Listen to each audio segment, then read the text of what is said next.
Teori imitasi atau teori mimesis adalah teori yang menganggap bahwa seni adalah hasil dari tiruan atau representasi realita. Teori ini menganggap seni dapat dicapai lewat panca indera, tapi dibatasi oleh persepsi manusia. Teori imitasi juga berlaku untuk seni yang lainnya, seperti drama, fotografi, literatur, puisi, dan lain sebagainya. Untuk kali ini kita fokus ke dua filosofis Yunani, yaitu Aristotle dan Plato. Plato menganggap mimesis adalah representasi sebagai indikasi untuk seni, sedangkan Aristotle menganggap bahwa mimesis lebih dari itu. Menurutnya, seniman itu tidak menjiplak alam, melainkan apa yang si seniman itu lihat dari sudut pandang mereka sendiri. Oleh karena itu, terdapat kubu pro teori imitasi dan kontra teori imitasi. Sebagai awalan dari kubu pro teori imitasi, Plato memiliki sudut pandang dalam teori tersebut bahwa terdapat dunia yang disebut world of ideas, di mana teori imitasi melihat seni sebagai kopi atau tiruan dari realita.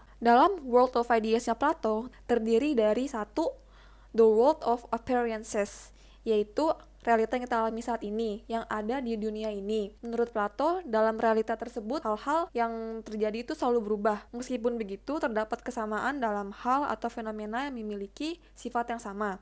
Lalu ada ideal world, di mana terdapat bentuk yang absolut. Di dalam ideal world tersebut, bukan sekedar objek, tapi melainkan adalah ide awal dari apa yang ada di the world of appearances, atau yang ada di dunia. Di dalam ideal world itu, ada ide yang sempurna dan yang paling benar menurut Plato. Paling sempurna dan tidak pernah berubah.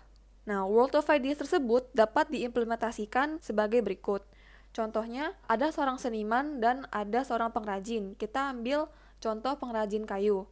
Nah, sang pengrajin kayu ini ditugaskan untuk membuat meja. Sang pengrajin kayu mengkopi atau mengimitasi ide dari ideal world tersebut, di mana ide yang ada di sana itu yang paling benar. Dia tahu cara membuat meja, fungsi meja, dan dia tahu semua tentang meja karena dia mengcopy atau mengimitasi ide dari ideal world tersebut. Di lain sisi, sang seniman ini hanya mengimitasi apa yang si pengrajin ini buat. Jadi dia cuma melihat dan menggambar tanpa tahu ide awal, fungsi, dan cara membuatnya. Bisa dibilang ini imitasi dari pengimitasian. Plato membuat 3 tingkat form. Yang pertama adalah ide dari Tuhan, yaitu yang tadi udah saya bilang, ideal world, world of ideas, di mana ide-ide yang ada di sana itu yang paling benar. Lalu setelah itu, ide tersebut diwujudkan oleh para ahli. Dan yang ketiga adalah tiruan yang dibuat oleh seniman. Nah, tiruan yang dibuat oleh seniman ini, dia hanya meniru tanpa tahu ide awalnya dan kegunaan serta fungsinya. Maka seni sama sekali tidak ada gunanya. Sekali lagi, Plato memberatkan perbandingan dari produktif dan imitatif. Sang pengrajin menghasilkan sesuatu yang mengimitasi true reality atau dekat dengan perfection. Sedangkan sang seniman ini hanya meniru apa yang dibuat oleh pengrajin. Di dalam world of ideas-nya Plato, ide-ide tersebut adalah yang paling sempurna dan yang paling benar. Dalam kata lain, apa yang benar itu yang paling indah. Keindahan yang paling sempurna itu bukan berupa fisik, melainkan adalah idenya secara spiritual atau dalam bentuk form of idea. Nah, Plato ini menganggap apa yang seniman buat itu tidak benar dan salah. Salah satu yang membuat Plato sebal atau yang men-trigger Plato adalah ilusi dalam lukisan, karena dia merasa apa yang seniman itu kopi tidak nyata dan terlihat jelek, tidak ada perhitungan, tidak sistematis, dan tidak teratur. Plato menganggap seniman itu adalah kasta paling bawah, tapi bukan berarti Plato membenci seni secara keseluruhan. Buktinya Plato itu adalah penggemar berat Yunani kuno dan Mesir kuno.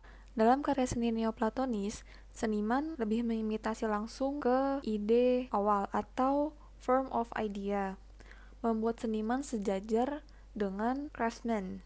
Ide tersebut termasuk salah satu proses kreatif seniman dalam membuat lukisan. Para seniman itu terinspirasi oleh ide dari keindahan secara spiritual, bukan berdasarkan apa yang mereka lihat atau tiru. Contohnya, untuk menggambar wanita cantik, seniman harus banyak melihat wanita-wanita cantik. Tapi pada nyatanya tidak banyak manusia seperti itu. Maka mereka mulai mengambil ide langsung seorang wanita cantik lewat form of idea, karena itu lebih abstrak. Contoh artisnya adalah Michelangelo dan Da Vinci. Bertentangan dengan teori mimesis, teori imitasi menyarankan seni seharusnya tidak berdasarkan ide keindahan, melainkan sesuai dengan apa adanya dan secara konkret. Perbedaan teori mimesis dan teori imitasi adalah tertanam dalam idealisme. Dalam idealisme itu, model dari imitasi tidak dapat dikopi atau ditiru karena keabstrakan yang sangat sempurna. Di sisi lain, jika kita melihat dengan mata kita secara apa adanya, itu disebut realisme. Terdapat hubungan yang kuat antara seni dengan nature atau alam. Itu bisa kita ambil contoh buku karya Charles Berthoud. Dalam buku tersebut, ia menulis bahwa dance atau seni tari adalah imitasi dari alam lewat attitude atau lewat gaya dan gerakan. Menurut Ernst Gombrich, proses representasi selalu bergantung pada prakonsepsi seniman. Salah satu contohnya adalah dua pandangan tentang lukisan landscape di Derwentwater. Satu dilukiskan oleh pelukis Inggris dari periode romantik, dan yang lain dilukiskan oleh pelukis Cina. Gombrich berpendapat, kosakata yang relatif kaku dari tradisi Cina bertindak sebagai layer selektif yang hanya mengakui fitur yang ada skemata. Menurut Gombrich, seniman akan tertarik dengan motif-motif yang dapat diterjemahkan dalam idiomnya. Style seperti sebuah medium, menciptakan mental yang membuat seniman mencari aspek tertentu dalam kejadian di sekitarnya. Menurutnya, melukis adalah kegiatan. Karena itu, seniman akan cenderung melihat apa yang ia lukis daripada melukis apa yang ia lihat. Tiap representasi, bahkan yang paling realistis, dipengaruhi oleh skema konseptual, oleh kosakata, oleh prakonsepsi yang dimiliki pelukis tentang lukisan, oleh tradisi selama ia dibesarkan. Pengamat juga hanya akan memahami lukisan realistis dan melihatnya sebagai imitasi yang sukses jika ia terbiasa dengan skema konseptual yang digunakan.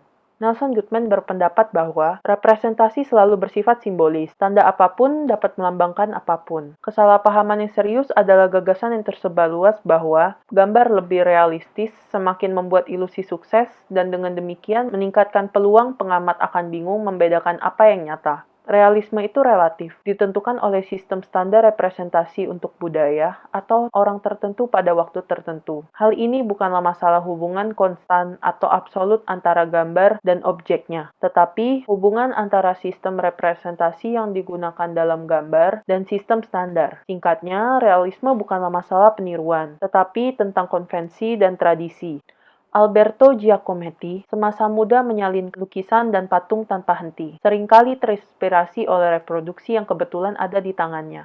Ia membandingkannya satu sama lain dan menemukan mengapa mereka begitu mirip dengan kenyataan. Melalui salinan yang tak terhitung jumlahnya, ia tahu bahwa seseorang tidak pernah melihat sesuatu secara virginal. Style, konsep, atau konvensi selalu ada. Ia memahami sejauh mana style dapat mempengaruhi pelukis untuk mewakili kenyataan dan menciptakan kembali objek dengan cara yang unik. Giacometti memiliki cara tersendiri untuk menciptakan kenyataan berdasarkan apa yang ia lihat. Ia yakin bahwa representasi dari pemandangan, pohon, atau hal yang dapat ia lihat benar-benar berbeda dengan apa yang sebenarnya ia lihat. Giacometti mengatakan, saat dirinya ingin merepresentasikan objek yang tidak dapat ia imajinasikan dalam pikirannya, contohnya seperti saat ia ingin merepresentasikan wanita yang dilihatnya. Tetapi Giacometti merasa ia akan membuat kesalahan dalam ukuran. Jarak dirinya dengan model menjadi bagian penting dalam membentuk patung. Hal ini menyebabkan detail pada model dan juga ukuran semakin mengecil. Dengan ini, ia menciptakan caranya sendiri yang unik dalam representasi. Karya Giacometti membentuk paradoks yang dapat dikonfirmasi sebagai kritik terhadap teori imitasi.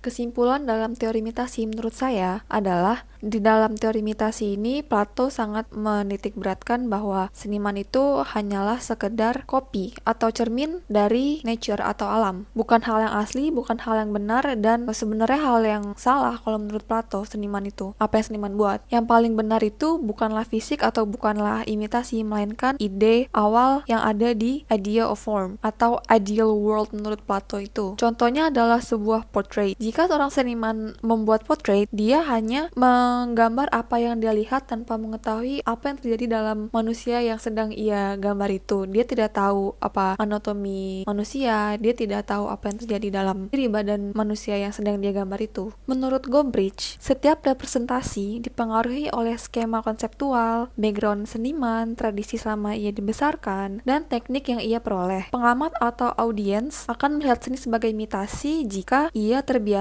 dengan skema konseptual yang digunakan. Lalu Lalu menurut Goodman, realisme itu relatif ditentukan oleh sistem representasi budaya atau orang tertentu pada waktu tertentu. Misalnya, bukan pada absolut atau kemiripan gambar yang seniman itu buat, melainkan bagaimana representasi digunakan dalam gambar dan sistem standar.